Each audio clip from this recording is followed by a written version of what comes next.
Quand on parle d'identification, en fait, ce dont on parle, c'est de la focalisation. Et qui fait cette focalisation, si ce n'est la conscience, en fait? C'est la conscience qui est vaste, qui n'a aucune frontière, aucun mur, qui s'est centrée en un seul point, et qui s'est focalisée sur ce point-là, et qui s'est identifié à ce point-là. Et donc, ce corps est devenu, en fait, notre identité. Et on va dire qu'on naît de la chair, et la chair devient le corps, mais il y a une seconde naissance qui est celle de l'esprit. C'est pour ça qu'on parle de renaissance, en fait. J'ai envie de dire de véritable naissance, en fait. Et c'est celle-ci dont il est question, de l'esprit. De quoi est fait l'esprit? La chair, elle est faite de plein. L'esprit est fait de vide, de vacuité. Et pour le retrouver, en fait, il s'agit de développer, tu l'as certainement déjà entendu, le témoin, la position de l'observateur, en fait. Cet observateur, moi je me souviens quand je faisais du théâtre, on faisait ce qu'on appelle la métacommunication. On se mettait en position méta, c'est-à-dire c'est comme si tu te mettais au-dessus de toi et regarde que tu as cette capacité de voir le corps et de voir ton environnement. Dans une place, en fait, qui est vide, où il n'y a pas de localité, tu vois. Eh bien, c'est de cette place dont il s'agit, en fait. Cet observateur, lui, sa qualité première, c'est d'être vide. Et c'est parce qu'il est vide qu'il peut percevoir des objets, que des objets le remplissent et passent. Parce que tous les objets passent, ne font que passer. Parce que lui, il voit les choses, mais à aucun moment, il n'agrippe les choses. Mais quand tu sens que cet observateur n'est pas vide et qu'il devient plein, c'est qu'en fait, il y a le témoin, tu l'as perdu. En fait, le poste d'observateur, tu l'as perdu. Il s'est confondu avec le monde des objets, dont le corps, par exemple. Et dès que tu sens la confusion, que tu n'es plus à cette place, ça doit être le signal pour que tu reviennes vers ce poste d'observateur qui est vide. Et c'est parce qu'il est vide, comme une armoire, en fait. C'est parce que l'armoire est vide que tu peux mettre des habits à l'intérieur, que tu peux les sortir, etc. Mais plus, en fait, tu réalises que cet observateur, il est vide et que c'est subtil, et en même temps c'est très fragile, parce qu'à chaque fois, il est projeté en avant, il se confond, que tu vas en fait pressentir de manière intuitive que tu es cela, en fait, que tu es vide, en fait. Que tu n'as pas à faire un travail pour te vider, tu vois. C'est-à-dire que tu n'as pas à faire un travail pour vider ton esprit de pensée, d'idées, de définition, etc. Il n'y a pas besoin de faire ça. Le vide est déjà là, en fait. Tu vois, ce poste-là d'observateur, il est déjà vide. Regarde que tu n'as besoin de rien faire. Que le plein peut aller et venir. Que ton mental, s'il est bouillonnant de pensée, ok, il est contenu dans le vide. Pour, entre guillemets, accéder à la posture de cet observateur et de ce qu'il représente, de ce qu'il est réellement, en fait, tu réalises que tu n'as pas besoin de faire quelque chose, de te vider, de te purifier, d'être parfait, etc. Non, parce que c'est déjà cela. C'est pour ça qu'il y a une simplicité, en fait. Par contre, développer de plus en plus la position de l'observateur, elle peut ne pas être évidente, parce que c'est un changement de paradigme, en fait. On passe d'une conscience locale, on va dire, c'est-à-dire quand on est identifié à la chair, à ce corps, au plein, en fait, à la matière, et on ne voit que la matière, on n'est que dans le monde du visible. En fait, le défi, en fait, c'est de tendre vers l'invisible, c'est de tendre vers ce qui n'est pas palpable, c'est de tendre vers ce qui n'est pas définissable, pour qu'à un moment donné, ça se reconnaisse. Il n'y a aucun effort de reconnaissance, c'est la conscience elle-même qui se reconnaît, le vide qui se reconnaît lui-même.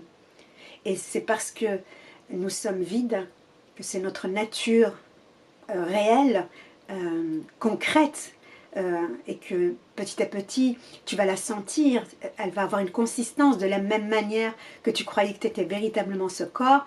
Ça va être la même chose au niveau de cette conscience pure qui est infinie, qui n'a pas de définition, tu vas, voilà, être saisi par ça en fait. C'est comme une explosion, tu vois, c'est-à-dire que ce qui était cru auparavant explose en fait pour ne laisser que ce vide.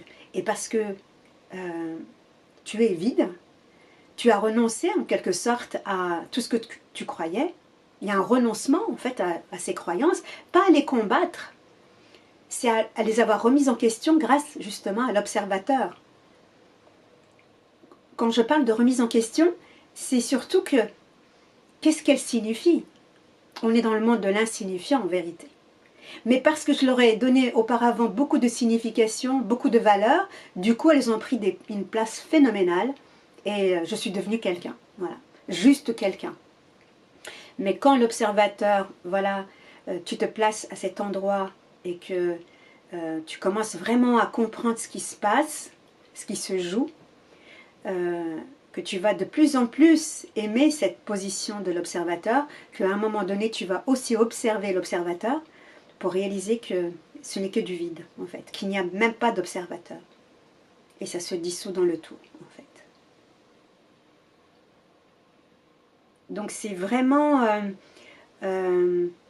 en acceptant en fait d'être autrement quelque part, tu vois. Si on n'est que dans cette conscience locale, c'est-à-dire qu'on croit qu'on est ce corps à un endroit bien précis et qu'on a des choses à faire, il y a des enjeux, il y a le passé, il y a le futur, bon ben c'est ce qui est en fait. Mais plus tu développeras en fait l'observatoire, plus tu verras que il y a bien quelque chose qui est vide pour percevoir du plein en fait. Et que la bascule va avoir lieu pour te positionner, voilà, à cette place-là et renoncer en quelque sorte, voilà, à l'idée de croire qu'on est plein, on est vide. Et c'est parce que je suis vide que je suis aussi plein. Parce que je suis aussi ce corps, mais pas que cela. Donc c'est vrai qu'il y a une seconde naissance et peut-être que ça peut demander aussi une question de foi. Parce que imagine, on ferait une interview du bébé dans le ventre de la mère et on lui dirait, on lui poserait des questions en lui disant, tu sais, est-ce que tu crois que dehors, il y a un monde qui t'attend, il y a un ciel, il y a la terre, il y a un soleil, il y a des étoiles? Le bébé, il ne pourrait pas le croire. Parce que lui, ce qu'il connaît, c'est uniquement le ventre de la mère. Pour lui, c'est impossible qu'il puisse exister autre chose. Mais c'est parce que il va sortir du corps de la mère qu'il va découvrir un monde, en fait. Mais la deuxième naissance, en fait, c'est naître de soi-même. C'est cette conscience qui est confinée, qui, en quelque sorte, sort de ce corps quelque part, tu vois, pour découvrir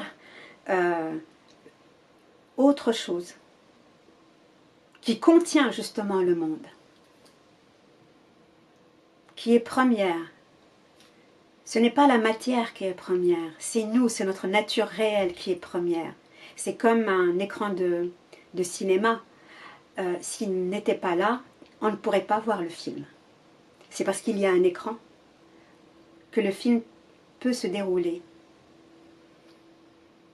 C'est la base, en fait. Mais tant qu'on repose sur cette demeure, qu'on croit que notre demeure est ici, j'ai envie de dire, ça craint. Parce qu'on va vers la mort. Et il y a une finitude, on est confiné, on est malheureux.